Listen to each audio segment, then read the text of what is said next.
Hi friends, எல்லோருக்கும் வணக்கம். நேற்று பார்த்தீங்கன்னா ஒரு எக்ஸ்சேஞ்சில் எப்படி காயினை பாதுகாப்பாக வைக்க முடியும் அப்படின்ற விஷயத்தை வந்து ஷேர் பண்ணியிருந்தேன்.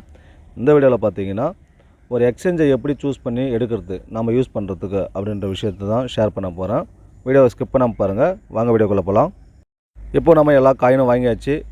அதை வாங்குறது கண்டிப்பாக ஒரு எக்ஸ்சேஞ்ச் உள்ளே தான் போகிற மாதிரி இருக்கும், இல்லை வந்து ட்ரஸ்ட் வாலெட்டில் வாங்குற மாதிரி இருக்கும். சரியா? இது போல் விஷயத்து மூலிமா தான் நம்ம வாங்குற மாதிரி இருக்கும். இப்போ நம்ம ஒரு எக்ஸ்சேஞ்சை எப்படி சூஸ் பண்ணலாம்? ஃபஸ்ட்டு அந்த எக்ஸ்சேஞ்சை எவ்வளோ வருஷத்துக்கு முன்னாடி விட்டாங்க, ரெண்டாவது பார்த்திங்கன்னா எந்த நாட்டில் இருக்குது அப்படின்றது, அதனுடைய மார்க்கெட் கேப் ஓகேங்களா, அந்த எக்ஸ்சேஞ்சில் நடக்கிற மார்க்கெட் கேப்பு எவ்வளோ இருக்குது, அந்த எக்ஸ்சேஞ்சில் எவ்வளோ காயினை வந்து லிஸ்ட் பண்ணியிருக்காங்க, எந்த மாதிரி காயினை லிஸ்ட் பண்ணியிருக்காங்க, எது கூடலாம் டைப் வச்சுருக்காங்க அப்படின்றதெல்லாம் பார்க்கணும். இப்போது எதுக்காகன்னா, இப்போ தேவையில்லாத காயின் நிறைய எக்ஸ்சேஞ்சில் தேவையில்லாத காயினை வந்து லிஸ்ட் பண்ணுவாங்க. தேவையில்லாத காயின்னா நமக்கு வந்து ஒரு கமிஷன் அதிகமாக, அது எப்படி உள்ளே வராங்கன்னா, நமக்கு கமிஷன் அதிகமாக தராங்கன்னா சில எக்ஸ்சேஞ்சில் பார்த்திங்கன்னா உள்ளே விட்டுருவாங்க. அப்படி தான் வந்து எக்ஸ்சேஞ்சில் வந்து லிஸ்ட் பண்ணுறாங்க. சில பேர் மட்டும்தான் அந்த காயினுடைய பின்னாடி பேக்ரவுண்டை விசாரித்து அதன் பிற்பாடு வந்து இது வந்து நமக்கு பாதுகாப்பாக இருக்கும், அப்போ வந்து பிரச்சனை கிடையாது, நம்ம எக்ஸ்சேஞ்ச் மேலே நம்பிக்கை மேலே வளரும் அப்படின்றதுக்காக லிஸ்ட் பண்ணுவாங்க. இதெல்லாம் பார்த்து தான் எந்த எக்ஸ்சேஞ்சில் இருந்தாலும் உள்ளே விடுவாங்க. அப்போ எல்லா எக்ஸ்சேஞ்சிலும் இது போல் பார்ப்பாங்களான்னு கேட்டிங்கன்னா கண்டிப்பாக கிடையாது. கமிஷனுக்காக மட்டும் ஸ்டார்டிங் பேஸில் ஆரம்ப காலகட்டத்தில் இருக்கிற எக்ஸ்சேஞ்சில் ஒரு சின்னதாக அமௌண்ட் கிடைச்சா போதும், நமக்கு மிகப்பெரிய லாபம் வரலாலும் அவங்க கொடுக்குற லாபமே போதும் அப்படின்ற லெவல்லாம் வந்து எக்ஸ்சேஞ்ச் உள்ளே வரதுக்கு வாய்ப்பு இருக்குது. ஓகேவா? இப்போ நம்ம வந்து எக்ஸ்சேஞ்ச் எப்படி பார்க்க போகிறோம் அப்படின்னா, காயின்ஜிக்கோ எல்லாருக்கும் தெரிஞ்சிருக்குன்னு நினைக்கிறேன். காயின்ஜிக்கோ, அதுக்கடுத்து பார்த்திங்கன்னா காயின் மார்க்கெட்டு அப்படி சொல்லி ஒன்று இருக்குது.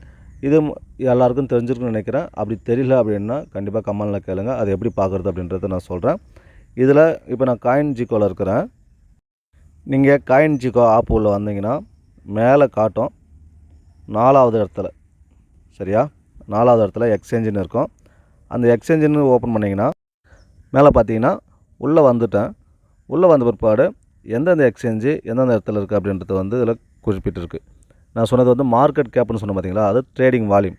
அந்த வால்யூமிங் பார்த்தீங்கன்னா ஒட்டுமொத்த அந்த எக்ஸ்சேஞ்சில் எவ்வளோ வால்யூமு ட்ரேட் ஆகுது அப்படின்றது, காயின் வந்து எந்த அளவுக்கு ஸ்பீடாக ட்ரேட் ஆகுது அப்படின்ற விஷயத்தை பொறுத்து தான் அந்த எக்ஸ்சேஞ்சோடைய வால்யூம் வந்து இன்க்ரீஸ் ஆகுது. சரியா? இப்போ பார்த்தீங்கன்னா பினான்ஸ் அது ஒரு நல்ல எக்ஸ்சேஞ்சு. அது பார்த்தீங்கன்னா இப்போது கீழே போயிருக்கு. காரணம், அதில் சில பல கேஸ்லாம் நடந்துச்சு, அதனால் வந்து கொஞ்சம் மதிப்பு வந்து குறைஞ்சிருக்கு அப்படின்ற மாதிரி. ஆனால் காயின் பேஸ் எக்ஸ்சேஞ்ச் வந்து அப்போலேருந்தே இருக்குது. நமக்கு தேவை ஒரு 10 எக்ஸ்சேஞ்ச் வச்சுக்கோங்க. அந்த 10 எக்ஸ்சேஞ்சில் எது வந்து முதல் 10ல் இருக்குது அப்படின்றத மட்டும் பார்த்துக்குங்க. அந்த முதல் 10ல் இருக்கிறதுல மட்டும் நீங்கள் வந்து சூஸ் பண்ணி வச்சுக்கோங்க. எனக்கு தெரிஞ்சு நான் யூஸ் பண்ணது பார்த்தீங்கன்னா இந்த முதல் 10ல் இருக்கிற எல்லா எக்ஸ்சேஞ்சும் முக்கால்வாசி நான் யூஸ் பண்ணியிருக்கேன்.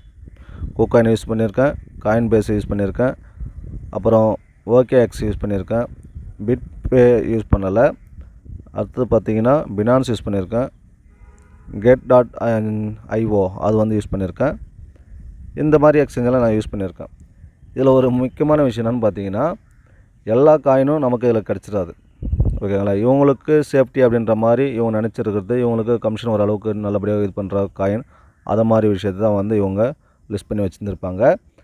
நமக்கு எல்லா காயினும் கிடைக்கணும் அப்படின்னா கண்டிப்பாக வந்து ஒரு மட்டமான எக்ஸ்சேஞ்சு கூட சொல்லலாம்.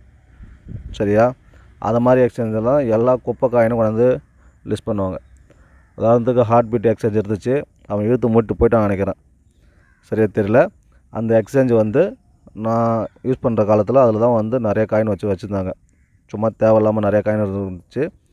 அது மாதிரி எக்ஸ்சேஞ்சில் உங்களுக்கு வந்து ஒரு காயின் கிடைக்கல அப்படின்னா அந்த மாதிரி எக்ஸ்சேஞ்சில் நீங்கள் யூஸ் பண்ணலாம், பிரச்சனை கிடையாது.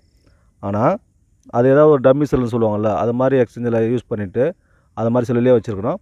நீங்கள் எப்போ வந்து ஒரு நல்ல எக்ஸ்சேஞ்சுக்கு அதை லிஸ்ட் பண்ணுறாங்களோ அந்த நேரம் பார்த்தீங்கன்னா, இப்போ இந்த எக்ஸ்சேஞ்சில் கூக்காயினில் யூஸ் பண்ணுறீங்க, அது ஒரு நல்ல எக்ஸ்சேஞ்சு. நல்லா இல்லாத எக்ஸ்சேஞ்சு இங்கே ஒன்று இருக்குதுன்னு வச்சுக்கோங்க. அந்த எக்ஸ்சேஞ்சிலேருந்து உங்களுக்கு எப்போ அந்த எக்ஸ்சேஞ்சுக்கு காயின் மாறுதோ அப்போ நீங்கள் என்ன பண்ணணும், இந்த காயினை இங்கேருந்து இங்கே அனுப்பிக்கிறது நல்லது. அனுப்பிட்டிங்கன்னா உங்கள் காயின் கொஞ்சம் சேஃப்டியாக இருக்கும். ஆரம்பத்தில் நல்லா தான் சொல்கிறாங்க, அதுக்கு அடுத்து போக போக தான் பார்த்தீங்கன்னா எல்லாருமே வந்து அவங்க வேலையை காட்டுறாங்க அப்படின்னு தான் சொல்ல முடியும்.